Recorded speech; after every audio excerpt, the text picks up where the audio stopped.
बंधुओं जानते हो, भगवान विष्णु के कान से दो राक्षस प्रकट हो गए। दो राक्षस प्रकट हुए हयग्रीव रूप से। उन राक्षसों का नाम हुआ मधु कैटप। मधु कैटप नाम के ये दो भीषण राक्षस हैं। कैटप मतलब समझे? कैटप मतलब होता है कड़वा, मधु मतलब होता है मीठा। मधु तात्पर्य मीठा, कैटप मतलब कड़वा। भगवान विष्णु के कान के कोपल से दो राक्षस, एक मधु और कैटप। हम लोग आरती उतारते हैं तो कहते हैं ना, मधु कैटप दो उमारे शोणित रूप धरे। ये मधु कैटप नाम के दो भीषण राक्षसों ने भगवती का ध्यान किया और वरदान प्राप्त किया, हे भगवती भवानी हमें अमर कर दो। मां भगवती ने कहा अमर होने का वरदान नहीं दे सकते, तो फिर क्या वरदान चाहिए? क्या वरदान ले? तो उन्होंने कहा हमें वरदान दे दो, हम इच्छा मृत्यु से मरें, हम जब चाहें तभी मरें। हम जब अपनी स्मृति में लाएं कि अब हमें मर जाना चाहिए तभी मरें। हमारे राज्य पाठ को कोई समाप्त ना कर सके, हमें कोई परास्त ना कर सके, हमारे जीवन में कोई दुखी ना आए। एक तो आदमी आत्महत्या कब करता है? जब दुखी होता है। दुखी होगा नहीं तो आत्महत्या का विचार आएगा नहीं, कमी रहेगा नहीं तो फिर मरने की इच्छा होगी नहीं। भगवती ने आशीर्वाद दिया, किस बात का? इच्छा मृत्यु हो जाए। मधु कैटप को कोई मार नहीं सक रहा है। हाहाकार मच गया, स्वयं ब्रह्मा भी चकित हो गए। सारे देवता गए भगवान विष्णु के पास और भगवान विष्णु को कहने लगे, प्रभु आप किसी प्रकार से मधु कैटप का उद्धार कीजिए, आप किसी प्रकार से मधु कैटप का वध कीजिए। मधु कैटप से युद्ध करने के लिए भगवान विष्णु गए। और बंधुओं जानते हो, कथा कहती है 50,000 वर्ष तक मधु कैटप के साथ भगवान विष्णु का भीषण युद्ध हुआ। लेकिन उस युद्ध के बाद भी मधु कैटप को मार नहीं पाए। शास्त्र कहता है, जब आप परिश्रम कर रहे हो किसी वस्तु व्यवस्था को प्राप्त करने के लिए, जब आप बार बार लगातार परिश्रम कर रहे हैं कुछ हमें प्राप्त हो जाए, और लगातार मेहनत करने के बाद वो चीज प्राप्त नहीं हो रही, एक बार प्रयत्न किया नहीं हुआ, दोबारा प्रयत्न किया नहीं हुआ, तिबारा प्रयत्न किया नहीं हुआ, चौबारा प्रयत्न किया नहीं हुआ, 5 बार प्रयत्न किया नहीं प्राप्त हुआ, बार बार प्रयत्न करने पर यदि वो वस्तु प्राप्त नहीं हो रही है, तो बंधुओं कुछ पल के लिए रुक जाना चाहिए,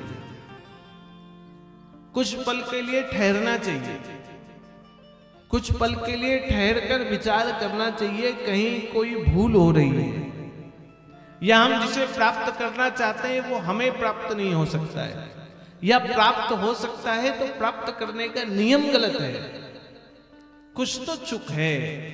यदि बार बार अभ्यास करने के बाद भी विजय ना मिल रहा हो, बार बार परिश्रम करने के बाद भी नौकरी ना मिल रहा हो, भगवान विष्णु ने युद्ध को रोक दिया। ब्रह्मा भी विचार करने लगे, मधु कैटप को मारा कैसे जाए, इनका अंत कैसे होगा, इनको परास्त कैसे किया जाए। चिंतन चलने लगा, विचार चलने लगा, इनकी मृत्यु कैसे प्राप्त हो। बंधुओं, कैटप कड़वा, मधु मीठा,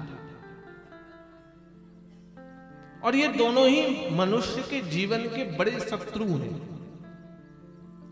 मनुष्य के जीवन के शत्रु मधु और कैटप।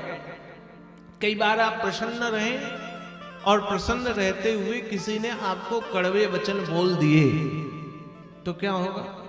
आप दुखी हो जाएंगे। और कई बार आप मधुर वचन सुनकर इतने अभिमानी हो जाएंगे कि आंख में ऐसी पट्टी बन जाएगी कि गड्ढा भी नहीं दिखेगा। इसलिए मनुष्य के जीवन के लिए दोनों ही बड़े कष्टदायक हैं, मधु और कैटभ। एक आदमी को ब्राह्मण ने कहा तुम 7 दिन बाद मर जाओगे। अब वो बड़ा दुखी हो गया। पंडित जी ने कह दिया 7 दिन बाद मर जाओगे, 7 दिन बाद मर जाओगे। दुखी हो गया, विचार करने लगा क्या करें। दूसरे पंडित जी के पास गया, बोले पंडित जी कोई उपाय जो 7 दिन में हमको मरने से बचा सके। पंडित जी ने कहा उपाय एक हो सकता है, यदि यमराज को तुम मूर्ख बना दो। यमराज को यदि तुम मूर्ख बना दो तो शायद बच सकते हो। यमराज को कैसे मूर्ख बनाए? तो कहने लग गए क्या काम करते हो? बोले मूर्ति बनाता हूं। तो कहने लगे एक काम करो, ऐसी 7 मूर्तियां बनाकर खड़ी कर दो जो आप जैसे हूबहू हो, बस आप ही जैसे हो। और जब यमराज आए तो तू भी उन मूर्तियों के बीच में वैसे ही खड़े हो जाना। यमराज उस पल में तुम्हें नहीं पहचान पाएंगे, वो पल बीतेगा और तुम्हें मृत्यु से मुक्ति मिल जाएगी। मूर्तिकार ने अपनी कला दिखाई, बंधुओं 7 मूर्तियां बनाई। 7 मूर्तियों के बीच में स्वयं भी खड़ा हो गया। यमराज जी आए, यमराज जी विचार करने लगे मुझे जिसको ले जाना है वो इनमें 7 मूर्ति एक वो कौन है, पहचान ही नहीं आ रहा इन 8 लोगों में। यमराज परेशान हो गए, ब्रह्मा की रचना में इतनी कॉपियां। ब्रह्मा जी को बुलाया, ब्रह्मा जी बताओ ये क्या हो गया है? एक व्यक्ति को आपने 8 जैसा बना दिया, किसको ले जाए? ब्रह्मा जी ने कहा ये मेरी रचना नहीं है। भगवान विष्णु को बुलाया, विष्णु जी आप बताइए जिसकी आयु समाप्त हुई है उन 8 में है कौन? तो विष्णु भगवान ने जाना